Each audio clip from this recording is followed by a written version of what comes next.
Uber and Lyft found a loophole in a driver pay law, and the drivers pushed back. Uber and Lyft found a loophole in a driver pay law. Drivers pushed back.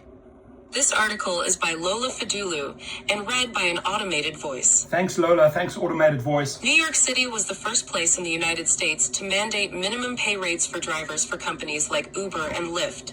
But after the companies found a loophole that made it much harder for some drivers to get by, the city is looking to change its law, prompting dueling pressure campaigns as both sides seek to influence the outcome.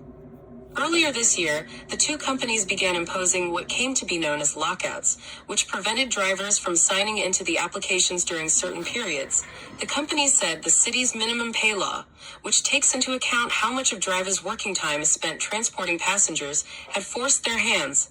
Bloomberg first reported on the lockouts. Amadou Diallo, 38, is one of many drivers who say the lockouts have severely affected his take-home pay.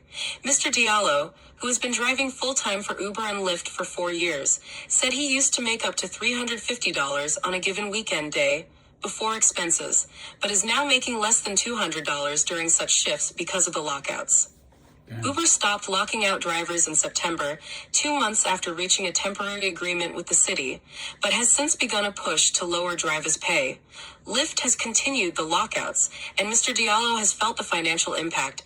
An entire week can go by without the ability to sign into Lyft in New York, he said, and he has had to travel to New Jersey just to get access.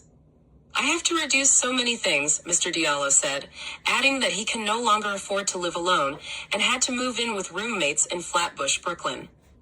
He has also stopped going out to restaurants with his family on the weekends and buying new clothes. Everything is going tight, Mr. Diallo said. Tight. The Taxi and Limousine Commission, the city agency that oversees the rideshare companies, plans to amend the driver pay law early next year to prevent the companies from engaging in lockouts. As the city mulls over how it will adjust the law, unions that represent drivers have made their demands clear, and so have Uber and Lyft. The Independent Drivers Guild, which represents around 80,000 for-hire drivers in New York City, demanded this week that the city increase the amount of available work by limiting the pool of new Uber and Lyft drivers, which the union believes would end the lockouts. The union also called on the city to raise driver pay to account for the rising cost of living. It estimates that thousands of drivers are on the brink of homelessness because of the lockouts. Uber has argued that the city's drivers are compensated fairly and that their pay should in fact be lowered. The company released a study last month that found that after driving-related expenses, the average driver makes more than double the city's minimum wage. The company has also pointed to the city's own data, which shows that overall pay for full-time drivers was up in every month from May to October this year compared with last year. The city increased per-trip pay by 3.49% in February to account for rising expenses. Uber has petitioned the city to reduce pay rates because certain expenses, such as gas and car prices, had dropped. It warned that if the city did not agree, the company would significantly reduce its workforce. Lyft has not gone as far as Uber and has said it would like to see the city keep the minimum pay rates, but remove a requirement that drivers be busy a certain amount of the time, which is known as the utilization rate. That change would bring the law more in line with the pay models in California, Washington, and Massachusetts. Protests have gone on for months as the city weighs what to do next.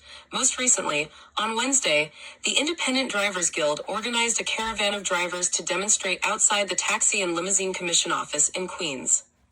Over the summer, in a protest led by the New York Taxi Workers Alliance, nearly 3,000 drivers marched from City Hall to Uber's headquarters. Drivers also formed a protest motorcade that stretched nearly 20 blocks, taking up 3 lanes of traffic. Without the drivers, there is no Uber, there is no Lyft, said David Williams, 55, who has taken part in several demonstrations, including Wednesday's. Mr. Williams has been driving for both companies since November 2014. He said his weekly income before expenses was $1,800 to $2,500 before the lockouts began, and is now around $1,600. He can no longer afford his mortgage payments, he said. He finds it insulting that Uber is seeking to lower drivers' pay and has claimed that they are, on average, well compensated. Nothing can be further from the truth, Mr. Williams said.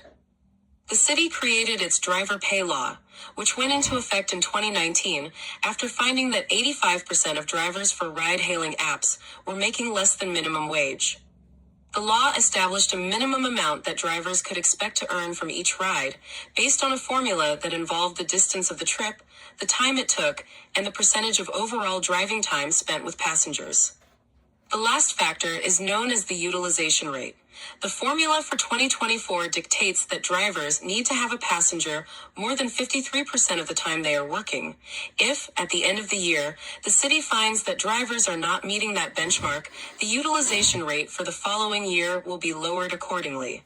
The lower the utilization rate, the higher the minimum amounts the companies are required to pay drivers. Including the utilization rate in the pay structure incentivizes the companies to manage their driver pools well, said Jason Curson, a spokesman for the Taxi and Limousine Commission, said of the companies. Laura Patton, who specializes in workplace standards at the National Employment Law Project, agreed, saying the formula was designed to reduce drivers' downtime. The goal is to make it so workers don't have a lot of time waiting, which can really eat up their income, she said. The lockouts began in late May, when Uber and Lyft began displaying messages to drivers saying they could not use the apps because of the city's regulations around pay. Lockouts ensured there would be fewer drivers on the road, causing the utilization rate to appear higher, which meant the companies would not be required to pay drivers more in 2025. Josh Gold, a spokesman for Uber, said the company had limited drivers' access to its app during times of low demand this summer. New York City drivers took home more money, spent more time online, and did more trips on average while restricted access took place, compared to the same time period a year ago, Mr. Gold said. Lyft said it started lockouts only after Uber did, adding that it had tried to improve its utilization rate for months before that. CJ Macklin, a spokesman for Lyft, said the lockouts were, unfortunately, the direct result of the city's complex driver pay system. He added that a consequence was that drivers face reduced earning opportunities and riders experience longer wait times. He said if drivers were paid more, riders in New York, who already pay some of the highest fares in the country, would ultimately bear the cost. Michael Reich, a professor of economics at the University of California, Berkeley, who helped the city design its pay structure, called the lockouts an effort to game the formula, adding that the practice takes away any kind of predictability for earnings, particularly for those drivers who are working more than full-time. Mr. Reich said the lockouts also remove the flexibility that attracted drivers to the platform in the first place. The drivers have been sold on the idea that they can turn on the app whenever they want to, he said. And Mr. Curson from the Taxi and Limousine Commission dismissed the company's explanations, noting that the city's rules did not require them to lock people out. It's a choice they are making, he said.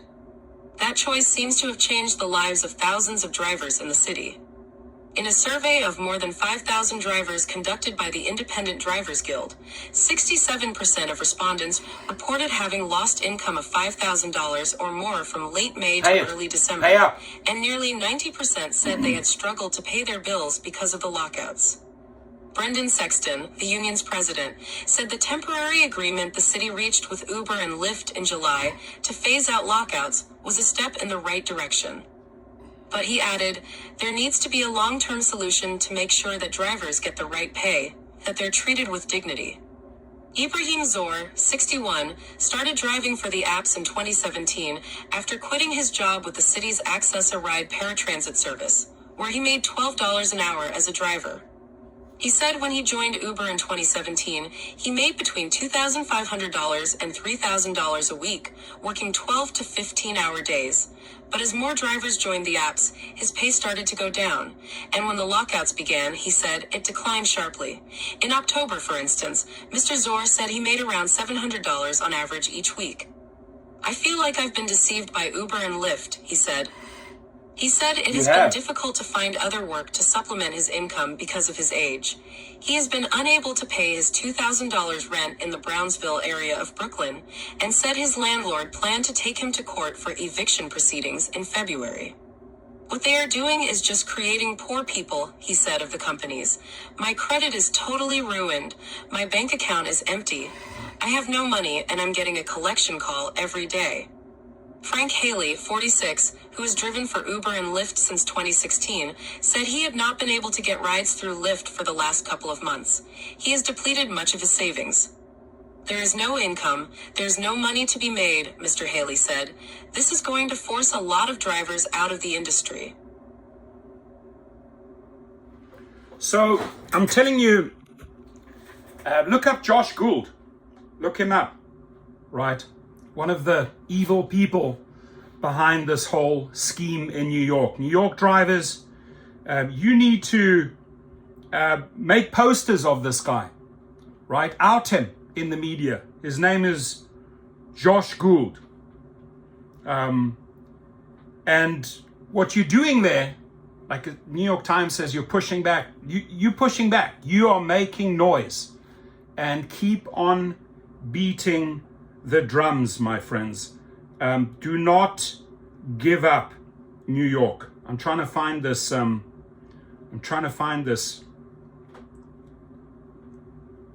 This is this piece of shit there. Put him on blast.